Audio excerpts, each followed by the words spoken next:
I want to go back in time a little bit. The grand final last year, minor premiers playing against the Panthers, an awesome game of rugby league, the two top teams going head to head. Only come up with the one try and just seemed that everywhere you went, Panthers had an answer to it. What did you learn from that game? What was your assessment of that game, and what have you learned in that game coming forward to this season? Yeah, probably just to, play our footy, Gus.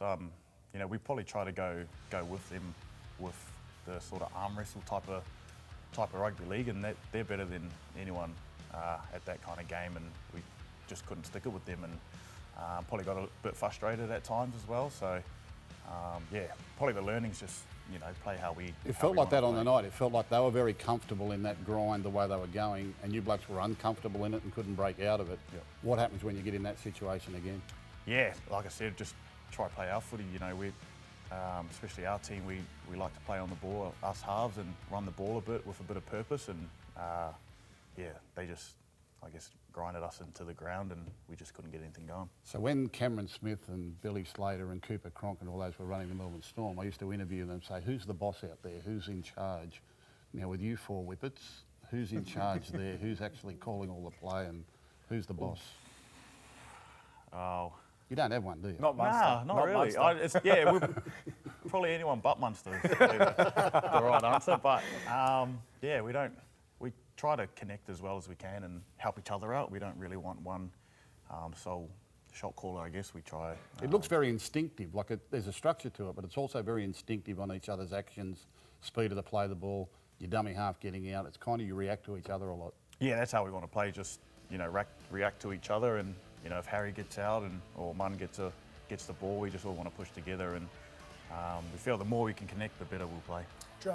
Jahrome, I think you guys run the team really well, your spine, but it doesn't happen without the boys in the middle of the field. Now, you've got the big recruit in the off-season. How's he going? Big Stefano, and also Big Nelson's been out the past couple of weeks. When will he be back? Yeah, Steph's been a massive addition for us. He's come in and really bought into everything. He hasn't complained or hasn't asked for any accolades or anything. He just wants to, put his head down and work hard like the rest of our ruckies. So, give a lot of shout out to our ruck. They probably get into us a bit for not showing them a bit of love, but yeah, we can't do what we do without them. What about the coach, Jahrome, Craig Bellamy? Is he still as hungry as he's always been? Has he changed much in your time at the Melbourne Storm? No, not really, Smithy. To be fair, he's the same. He works hard and wants his players to work hard, and even last week I walked into the gym and he was absolutely flogging himself in the gym by himself early as, and I'm just thinking, come on, mate, you need to settle down. You might have a heart attack soon.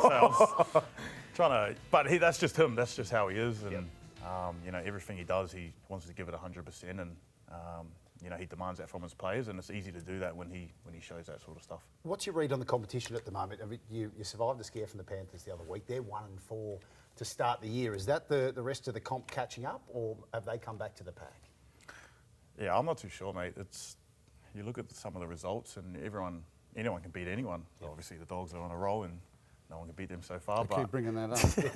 You're tapping me under the thing, telling me to bring it up. But yeah, it's anyone's game, and whoever turns up on the night is, going to be the winner of the game. So I think it's closer than ever at the moment. The transition for you to be a halfback, and not just a halfback, a premier halfback in the game, Dalian medalist last year. On the back of that, someone like Dylan Brown, a lot of chat about him at the moment, moving to the Newcastle Knights next year to run that team. How hard is that transition to move into that 7 jumper, then make it your own and run a club like you are? Yeah, I think for myself, I got a lot of help. Obviously went into halfback. My first year was, Smithy was still there, so he made the job a hell of a lot easier. But I think that's, it's not up just to that one person. Like, talk about Dill going there to Knights. He can't control the whole team by himself. He's going to need a bit of help. So, they got some good players at their team at the moment that can really help him, and he just needs to be wanting to put his best foot forward there. Pretty amazing that you played on the weekend. So there was a bit of doubt whether you'd be there. Are we allowed to have a squiz at it? Yeah. Because Dogs must be coming up. If you swing it around, I don't know how we'll get it. It is, mate. It's bad. swollen, but it's still dirty and and Dirty, and, okay. fr- and They put a pin or a plate in it? Is there Plate, yeah, there's plate a and plate some- in there? plate so in there's there. a plate in there. Will they bring Yeah. that out? Will it stay there forever? Well, Yeah, he's actually done. I've done it on my other hand. Oh, you so had to look at the. Wait, can you put both up for Yeah, us? You got so- the double scarf. yeah, I got iron fist at the moment, but that's what gave me confidence that I knew I'll, be able to come back from that one. Is having that one. I think I only missed one game with that one, and I sort of knew what to expect with this one. And I know it doesn't look very good, but actually feels better. It's than all it right. looks. Yeah. If you got 2 metal plates in each hand, will that help your boxing career when you retire? Like, I got no chance of a boxing career. It doesn't matter what I have in my hands. I'm no good. we've got a boxing manager over here. But no, you can't have the painkilling injections for that sort of thing because of the. Nah, I had Panadol. I got Panadol before the game. Yeah, and that, wow, lucky you. yeah, that done nothing.